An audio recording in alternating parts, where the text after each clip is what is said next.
दोस्तों इस वीडियो में हम बात करेंगे डिटेल में बौद्ध धर्म के बारे में। दोस्तों हम लोग 600 बीसी क्लास कर रहे हैं और जिसमें महाजनपद काल पढ़ रहे हैं। महाजनपद काल पढ़ने से पहले हमें कुछ चीजें जानने की आवश्यक हैं, उनके बारे में हम लोग बात करेंगे। बौद्ध धर्म और जैन धर्म बहुत ही महत्वपूर्ण टॉपिक है। एक बार हम लोग क्या करते हैं दोस्तों, रिवीजन कर लेते हैं कि हमने क्या क्या कल की क्लास में किया था, ठीक है ना। इससे पहले हमने पूरा डिटेल में बौद्ध धर्म वैदिक और उत्तर वैदिक कर लिया है। दोस्तों 6ठी शताब्दी ईसा पूर्व को हम सीक्वेंस में पढ़ रहे हैं। 6ठी शताब्दी ईसा पूर्व में महत्वपूर्ण घटनाएं जो द्वितीय नगरी क्रांति हमने कल देखी थी, सामाजिक एवं धार्मिक सुधार आंदोलन जिसमें ब्राह्मण धर्म का ह्रास और बौद्ध धर्म का उदय और जैन धर्म का उत्थान।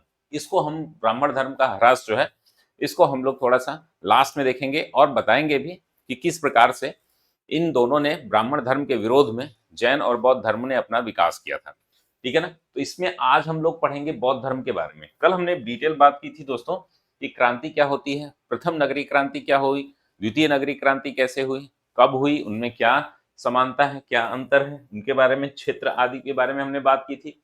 अब जो है हम इस पर डिटेल बातचीत करेंगे कि हमारे पास जो है बौद्ध धर्म से संबंधित, विशेषकर जो है बुद्ध से संबंधित क्या क्या चीजें जानने योग्य हैं।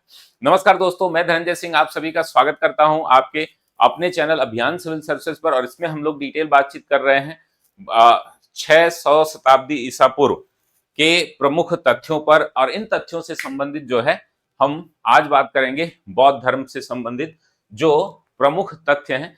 आज की क्लास में जो क्लास हमारी होगी ये 20 से 40 मिनट की होती है दोस्तों। आधे घंटे से 40 मिनट की क्लास में आप किसी न किसी टॉपिक पर विशेष गहन अध्ययन करते हैं, गहन जानकारी लेते हैं, और इस जानकारी को सुरक्षित भी रखिए, नोट्स बनाते रहिए, और ये क्लासेज जो है हमारी रेगुलर चलती रहेंगी। तो चलिए इसमें हम लोग पहले बात कर लेते हैं। आज की क्लास में हम लोग सिर्फ महात्मा बुद्ध से संबंधित जो तथ्य हैं, जो आपसे विभिन्न परीक्षाओं में 1 या 2 प्रश्न पूछे जाते हैं, उन पर डिटेल बातचीत करेंगे।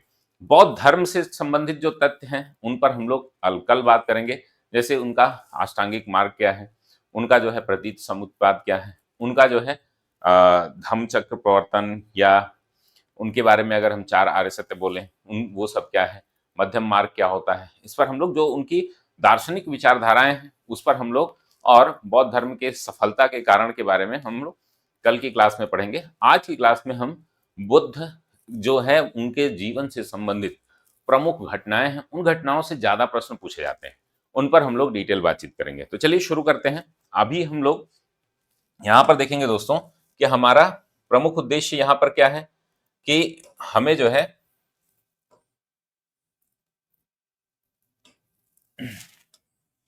यहाँ पर बौद्ध धर्म के बारे में जानना। बौद्ध धर्म दोस्तों क्यों बना, क्या हुआ, इसकी उत्पत्ति कैसे हुई। तो आप सभी को पता है कि 29 वर्ष की आयु में महात्मा बुद्ध, जिनका पहले नाम जो है सिद्धार्थ था, अब ये अपना गृह त्याग करते हैं। क्यों करते हैं? क्योंकि आपको पता है कि उनको राज घराने से थे, वो राजा के पुत्र थे। शुद्धोधन उनके पिता जो थे बहुत बड़े शासक थे, और उनकी सारी जो है, उनको बचपन में ही किसी ने बताया था कि ये व्यक्ति जो है क्या है, सन्यासी बनेगा। तो उनको जितनी भी सामाजिक चीजें होती हैं उनसे उनको अलग रखा जाता था। लेकिन फिर भी आप जानते ही हैं कि जो प्रकृति का जो होता है, यानी कि जो आपके जीवन में घटनाएं घटनी हैं, यानी कि जो पहले से ही ईश्वरीय घटनाएं हैं, पहले से ही तय कर दी गई हैं, वो आपके साथ होनी ही है। तो 29 वर्ष की आयु में, उससे पहले राहुल की उनका पुत्र था और उनकी शादी हो चुकी थी। उनकी पत्नी जो है यशोधरा थी। शाक्यगण राज्य के शासक उनके शुद्धोधन थे, ये भी शाक्यगण से ही थी, यशोधरा भी। तो अब 29 वर्ष की आयु में उन्हें कई घटनाएं देखने को मिली। एक तो वृद्ध व्यक्ति को उन्होंने देखा, फिर एक मृत्यु को जाते हुए देखा उन्होंने, मरते हुए व्यक्ति को देखा, दुख से तड़पते हुए व्यक्ति को देखा। इन कुछ घटनाओं का उनके जीवन पर इतना ज्यादा प्रभाव पड़ा कि वे अपना सब कुछ, जो भी भोग विलास का जीवन था, वो छोड़ करके क्या करे जाते हैं, तपस्या, यानी कि इनलाइटेनमेंट, ज्ञान की प्राप्ति में वो चले जाते हैं। उस समय जो है ब्राह्मण धर्म में बहुत सारी समस्याएं, हालांकि उस समय सांख्य धर्म जो हमारे खड़ दर्शन थे वो काफी प्रभावित किए हुए थे पूरे सोसाइटी को। लेकिन उसमें जो व्यवहारिक जो हमारा धर्म था, जिसको ब्राह्मण धर्म कहते हैं, उसमें कई कुरीतियां आ गई थी। उसमें कुरीतियों को लेकर के कर्मकांड प्रभावी हो गए थे, यज्ञों पर बहुत ज्यादा जोर दिया जाता था, और ये जो है एलीट क्लास का धर्म हो चुका था। इसमें बहुत सारे ऐसी विकृतियां कुरीतियां आ गई थी जिनके कारण जो है लोग इससे विरक्त हो रहे थे, लोग इनसे जो है क्या हो रहे थे, इनसे भागना चाह रहे थे। इनमें बहुत सारे जाति के आधार पर, बहुत सारे क्षेत्र के आधार पर, बहुत सारे कर्म के आधार पर लोगों की को बैन किया गया था कि ये धर्म नहीं ज्वाइन कर सकते या इससे नहीं है। तो ऐसे ही जो है इनका विरोध धीरे धीरे शुरू हुआ। तो आपको पता है कि सामंतवाद की जो उस समय 600 ईसा पूर्व में व्यापारी वर्ग भी काफी क्या है, वृद्धि कर रहा था। तो व्यापारी वर्ग, इवन ब्राह्मण और क्षत्रिय दो ऐसे संपूर्ण व्यापारी वर्ग भी था, संपन्न था, लेकिन व्यापारिक वर्ग को ब्राह्मण और क्षत्रिय की तरह उतना क्या सम्मान नहीं प्राप्त था।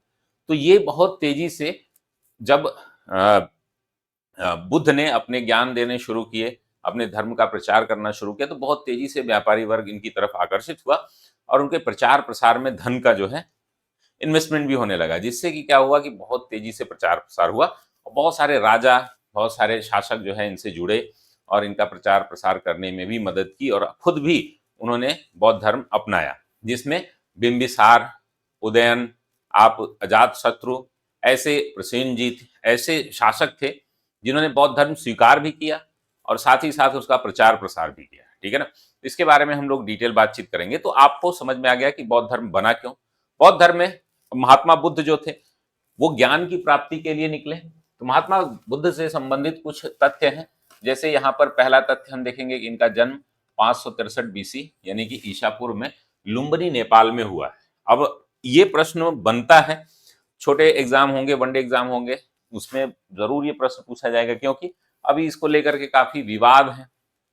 भारत और नेपाल में बहुत सारी चीजें विवादित हैं, खास करके राम जी के लेकर के, बुद्ध को लेकर के कुछ चीजें भारत में घटित हुई, कुछ नेपाल में घटित हुई, तो उसको लेकर के यहाँ पर आप चीजें याद रखेंगे। तो ये आप याद रखेंगे, पहला इनका लुम्बिनी नेपाल में इनका जन्म हुआ था 563 बीसी में और इनकी मृत्यु हुई थी 483 बीसी में कुशीनगर उत्तर प्रदेश में। ठीक है ना। तो ये, और देखेंगे इसमें बहुत सारे ऐसे स्थल भी आएंगे जो उत्तर प्रदेश से संबंधित होंगे। अब उत्तर प्रदेश से संबंधित स्थलों को आप समझ रहे हैं कि आप याद करना बहुत जरूरी है, क्योंकि उत्तर प्रदेश से प्रश्न जो है काफी पूछे जाएंगे। अभी मुख्य परीक्षा होने वाली है, मुख्य परीक्षा की तिथि जो है बढ़ गई है, कल नोटिफिकेशन आया था, तो आप उसको भी देख लेंगे। तो यहाँ पर हम लोग डिटेल बातचीत करेंगे अन्य चीजों में। जैसे उनके पिता शुद्धोधन थे, कपिलवस्तु शाक्य गण के ये मुखिया थे। पिता शुद्धोधन जिनका हमने बताया था कि क्या बहुत ही अच्छा प्रभाव था, शासक थे ये, और इन्होंने अपने मतलब पुत्र यानी कि गौतम बुद्ध, या इनको हम बोल सकते हैं सिद्धार्थ, इनका पहले नाम क्या था, सिद्धार्थ था। तो सिद्धार्थ का पालन पोषण जो है बहुत ऐशो आराम के जीवन में किया गया। इनको वो सारे सुख दिए गए, वो सारी सुविधाएं दी गई जो एक राजा, एक शासक को मिलना चाहिए, और इन्हें दुखों से, समस्याओं से, राज्य की समस्याओं से, मतलब कि व्यक्तिगत समस्याओं से, सामाजिक समस्याओं से इनको क्या किया गया, अलग रखा गया। ठीक है ना। तो ये आपको ध्यान में रखना है। फिर इनकी माता जो है महामाया, ये रामग्राम की कोलिय वंश की ये महारानी थी, राजकुमारी थी। उनसे इनका विवाह हुआ था शुद्धोधन का, उनके पुत्र थे आपके महात्मा बुद्ध। ठीक है ना। अब इनकी पत्नी थी यशोधरा। इनके कई और नाम भी हैं, अन्य नाम जो है इनको अन्य अन्य ग्रंथों में यहाँ पर दिए गए हैं। अन्य नाम को आप जरूर देख लीजिएगा, बिंबा, गोपा, भद्रकर्छना, ये तीनों इनके नाम है। ये भी शाक्य गण से ही थी। इनका पुत्र जो है वो कौन था, इन दोनों का पुत्र राहुल। तो ये इनकी बेसिक जानकारी है। बेसिक जानकारी इसलिए जानना जरूरी है आपके लिए क्योंकि ये यहीं से एक प्रश्न, तो यहीं से इस पेज से एक प्रश्न आपके बनता है। बहुत सारे एग्जाम में ये प्रश्न यूपीएससी में, यूपीपीएससी में जो है कॉन्सेप्चुअल प्रश्न बनते हैं, लेकिन जो छोटे एग्जाम होते हैं, वनडे एग्जाम होते हैं, उसमें जो है आपके यहाँ से प्रश्न बनते हैं। यूपीपीसीएस में भी कई बार यहाँ से प्रश्न पूछे गए हैं। ठीक है ना। आगे हम बढ़ते हैं दोस्तों। कुछ घटनाएं हैं जो इनके जीवन से संबंधित, इनके जीवन से संबंधित घटनाओं में, जैसे 29 वर्ष की आयु में इन्होंने गृह त्याग किया था, यानी कि घर छोड़ा था। इसको महाभिनिष्क्रमण का नाम दिया गया, ठीक है ना। कब क्या नाम दिया गया? महाभिनिष्क्रमण। और साथ ही दोस्तों इन्होंने गृह त्याग के बाद जो है सर्वप्रथम मुलाकात इनसे किससे हुई? एक वैशाली के अलार कलाम थे, जो सांख्य दर्शन के गुरु थे, ठीक है ना। सांख्य दर्शन के ये गुरु थे, इनसे इनकी भेंट हुई और इन्होंने इससे ज्ञान प्राप्ति कुछ की। अलार कमाल जो है, कलाम जो है, इनके पहले क्या थे? ऐसे पहले व्यक्ति थे जो इनसे मिले थे और वो सांख्य दर्शन से संबंधित थे। रुद्रक रामपुत्र, इसके बाद उन्होंने दूसरे जो व्यक्ति थे उनसे मिले थे, रुद्रक रामपुत्र। ये भी प्रश्न कई बार पूछा गया है। जो भी यहाँ पर फैक्ट दिए गए हैं, जो बेसिक हैं, वो फैक्ट आप लोग जरूर याद रख लीजिएगा। निरंजना नदी, गया में पीपल वृक्ष के नीचे पंच भिक्षुओं को के साथ इन्होंने 6 वर्ष तक तपस्या की, तब इनको ज्ञान की प्राप्ति हुई, ठीक है ना। कहां पर दोस्तों?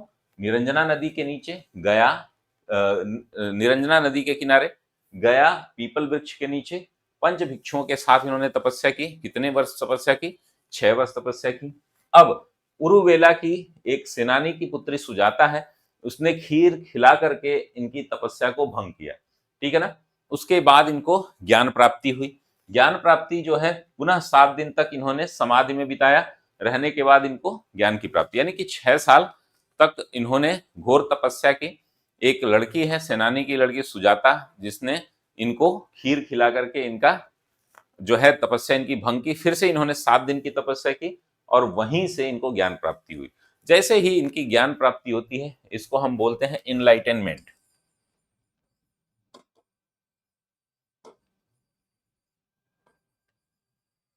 इनलाइटेनमेंट, ठीक है ना। ज्ञान प्राप्ति को हम इनलाइटेनमेंट बोलते हैं।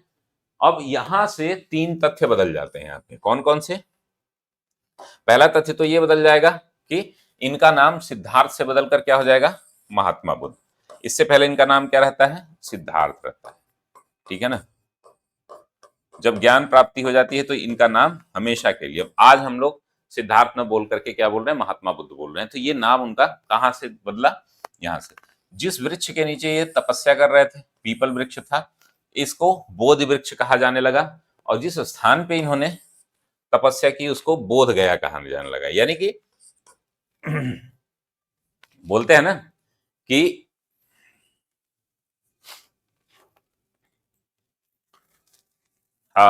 एक मूवी आई थी अभी, केजीएफ। केजीएफ में बोलते हैं ना कि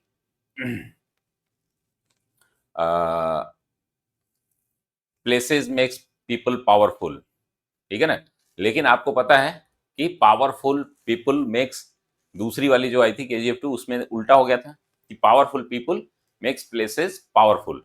तो यहां पर आप देख रहे हैं इनकी बुद्ध जी की जो है वो दूसरे, जो केजीएफ 2 का दूसरा डायलॉग है कि पावरफुल पीपल जो होते हैं वह, उनकी वजह से उस शहर पावरफुल हो जाता है। तो आज आप देखते हैं कि बोध गया बिहार का एक ऐसा क्षेत्र है जहां पर बौद्ध धर्म के लिए हजारों किलोमीटर से लोग क्या है आते हैं, दर्शन करने आते हैं, उस जगह को देखने आते हैं, उस पेड़ को देखने आते हैं।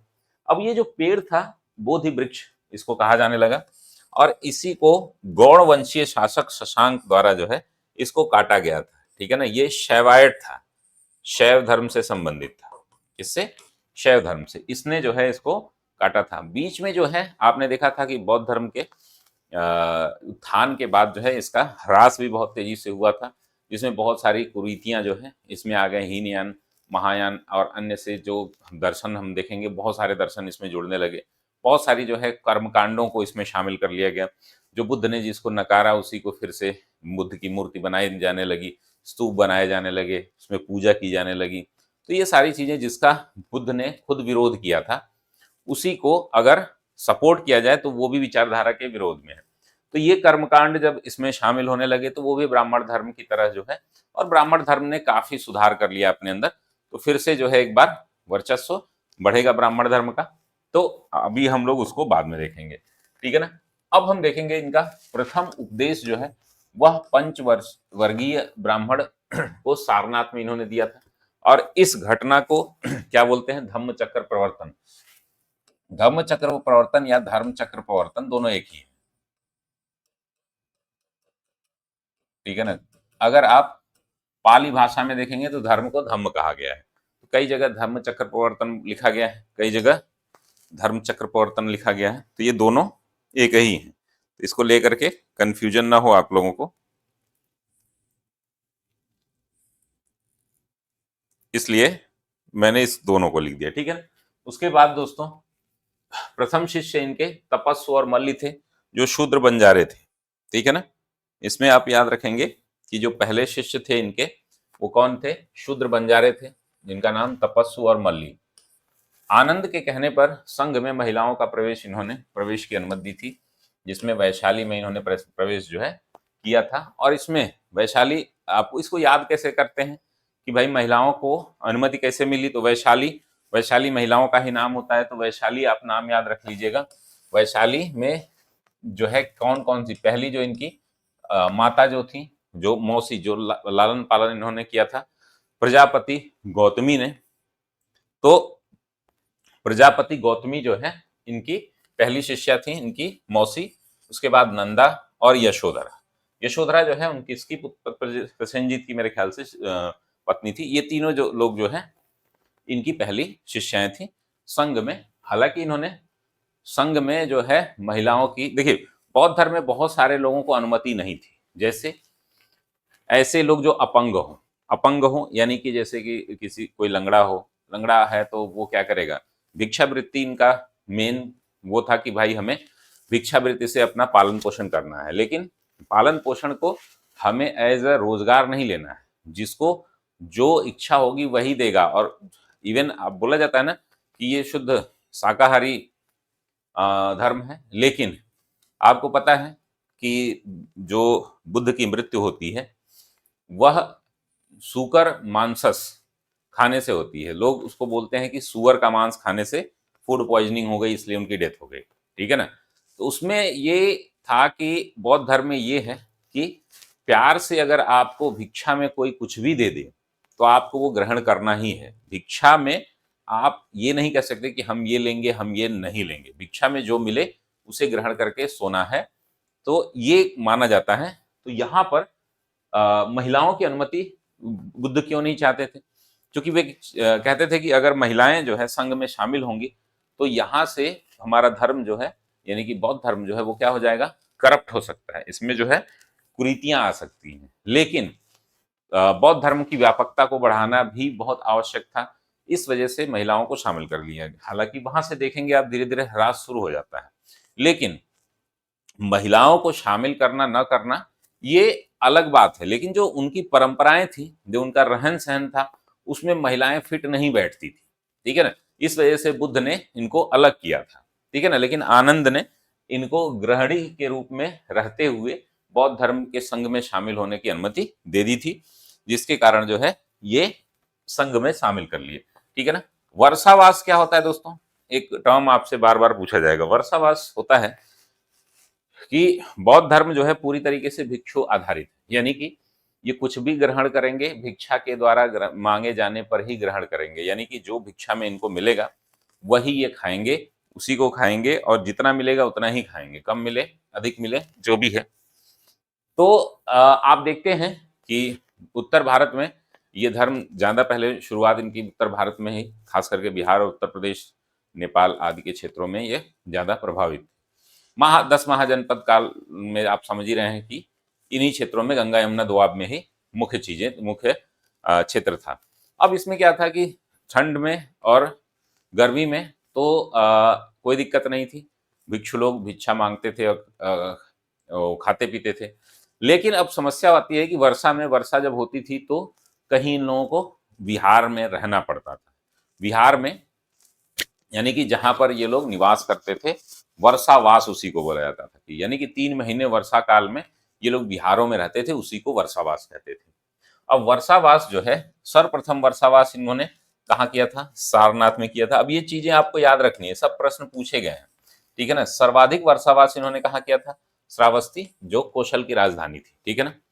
अंतिम वर्षावास जो है वैशाली में इन्होंने किया था। तो ये 3 फैक्ट हैं, 3 फैक्ट को आप जरूर याद रखिए।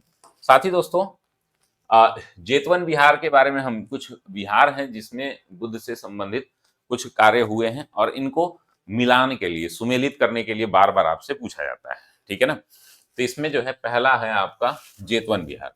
बिहार मैंने बता दिया कि बिहार वह क्षेत्र है, वह स्थल है जहां पर बुद्ध भिक्षु जो है, बौद्ध भिक्षु जो है, वो क्या करते थे, अपना वर्षावास करते थे, ठीक है ना, या रहते थे। तो जेतवन विहार जो है इनका श्रावस्ती में है, इसके निर्माता अनाथ पिंडक है। यहां से कई बार प्रश्न पूछे गए हैं आपसे, ठीक है ना, तो इसको आप ध्यान में रखिएगा। दूसरा है वेलुवन विहार, जो राजगृह में है, ठीक है ना, इसके निर्माता बिंबिसार रहे हैं, ये भी आप इंपॉर्टेंट है। घोषित राम जो है, घोषिताराम, ये कौशाम्बी में है, इसके घोषित इसके माने जाते हैं संस्थापक। और कुटाग्राम शाला जो है वैशाली में है, लिच्छवी शासकों ने इसे बनवाया था। ये मिलान के लिए आता है कहाँ पर ये विहार हैं, ठीक है ना। अच्छा, कमेंट बॉक्स में आप बताएंगे कि स्तूप भी बहुत सारे हैं, ठीक है ना। तो उत्तर प्रदेश में सारनाथ में कौन कौन से स्तूप हैं, कमेंट बॉक्स में आप कमेंट करेंगे, ठीक है ना। चलिए, सर्वाधिक अनुयायी जो है वो कौशल महाजनपद से रहे हैं। मृत्यु इनकी कुशीनगर मल्ल जनपद में हुई थी। पावा के कर्मकार चुंद ने द्वारा इनको दिए गए सूकर मांसस खा करके हुई थी। सूकर मांस को वही सुअर का मांस लोग बोलते हैं। और ये मैंने बताया था ना, ये कॉन्सेप्ट क्यों है कि आपको भिक्षा में जो भी मिले उसे ग्रहण करना होगा, ठीक है ना। मृत्यु से पूर्व अंतिम उपदेश उन्होंने कुशीनारा के परिव्राजक किसको दिया था, सुभद्र को दिया था, ठीक है ना। ये आप याद रखेंगे, ये है। और कुछ और फैक्ट है इनके जीवन से संबंधित जिसको हमें याद रखना है, और इनके दर्शन से संबंधित जो चीजें हैं उनको हम लोग कल पढ़ेंगे, ठीक है ना। तो मेरे ख्याल से आज हम लोग जो भी हैं, जो हमारे जो जरूरी चीजें हैं बौद्ध धर्म से, बुद्ध के जीवन से, वो हम लोग यहाँ पर देखेंगे। तो देवदत्त जो है इनका चचेरा भाई था, ठीक है। प्रारंभ में इनके विचारों से प्रभावित हुआ, बाद में इनका विरोधी हो गया और हत्या करने का भी इसने प्रयास किया था। महात्मा बुद्ध के प्रिय शिष्य जो है वो ये लोग हैं। पहले जो है शासक के रूप में अगर हम देखें तो बिंबिसार, अजातशत्रु, उदयन, प्रसेनजीत, ठीक है ना। कौन कौन है, बिंबिसार, अजातशत्रु, उदयन। ये उदयन नहीं है, ठीक है ना। उदयन जो है यहाँ पर आप इनके लड़के जो है अजातशत्रु के, ये उदयन जो है वो जैन धर्म से संबंधित है, याद रख लीजिएगा। बस ये फैक्ट आप याद रख लेंगे तो यहाँ पर गलती नहीं होगी। दूसरा, राजकीय महिलाओं में क्षेमा जो बिंबिसार की पत्नी थी, और मल्लिका जो है वो प्रसेनजीत की पत्नी थी, ठीक है ना। तीसरा, चिकित्सक, जीवक इनके चिकित्सक थे। और चौथा जो है निजी परिचारक, यानी कि परिचारक का मतलब होता है सेवक। इनके निजी जो सेवक थे वो कौन थे, आनंद थे। गणिका, यानी कि 5वें नंबर पर हमारा गणिका, यानी कि वैश्या आम्रपाली थी। और छठा जो है कर्मकार चुंद, जिन्होंने सुकर मांस खिलाया था। और सातवां डाकू उंगुलीमाल। अंगुलीमाल अंगुलीमाल डाकू जो है वह यहाँ पर, ये इनके प्रमुख शिष्य थे। ये पूछा गया है, इसको आप लोग ध्यान से याद करिएगा, ठीक है ना। अब यहाँ पर ये यहाँ से प्रश्न जो है हर वर्ष पूछा जाता है। इस पेज से आपको इस पूरे जो क्लास से आपको 2 से 3 प्रश्न हर परीक्षा में मिल जाएंगे आपको, जो खास करके जो पीसीएस संबंधी परीक्षाएं हैं, बिहार, यूपी, एमपी, इस तरीके के जो हैं वहां पर। अब देखिए, प्रमुख घटनाएं हैं और उनका प्रतीक यानी कि सिंबल कौन कौन से, ये इंसिडेंट्स हैं, ठीक है ना, और उनके सिंबल्स। अब इनके सिंबल्स को हम देखें तो माता के गर्भ में आना पहला जो है घटना है, उसका सिंबल है हाथी, ठीक है ना। इनका जन्म जो है उसका सिंबल क्या है, उसका सिंबल है कमल का फूल। यौवन है यानी जवानी, इसका सिंबल है सांड। गृह त्याग है, इसका सिंबल है घोड़ा। ज्ञान की प्राप्ति है, इसका सिंबल है पीपल, ठीक है ना। निर्वाण है, मोक्ष, इसका जो है पद चिन्ह, ठीक है। प्रथम उपदेश चक्र है, इसका सिंबल महापरिनिर्वाण। निर्वाण देखिए दूसरी चीज है, निर्वाण मतलब मोक्ष की प्राप्ति होती है, महान परिनिर्वाण का मतलब होता है मृत्यु।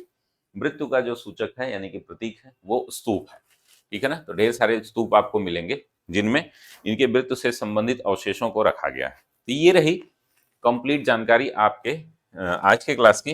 दोस्तों, हमारे कुछ कार्यक्रम हैं, उन कार्यक्रमों से भी आप जुड़ सकते हैं। उन कार्यक्रमों से जुड़ने के लिए आप हमारा ऐप डाउनलोड कर सकते हैं। अभियान सिविल सर्विसेज ऐप, और साथ ही हमारे जो है वेबसाइट www.abhiyancivilservices.com पर जा करके आप विभिन्न न्यूज़ को हमारे पढ़ सकते हैं, डेली करंट अफेयर्स को पढ़ सकते हैं। तो ये क्लास आपको कैसी लग रही है, सीरीज कैसी लग रही है, एक बार ज़रूर सूचित करिएगा, कमेंट बॉक्स में ज़रूर बताइएगा। तो मिलते हैं हम लोग अगली क्लास में, तब तक के लिए धन्यवाद। स्वस्थ रहिए, मस्त रहिए, व्यस्त रहिए, और अपना कमेंट ज़रूर करते रहिए दोस्तों, कैसी आपको क्लास लग रही है। बहुत बहुत धन्यवाद दोस्तों।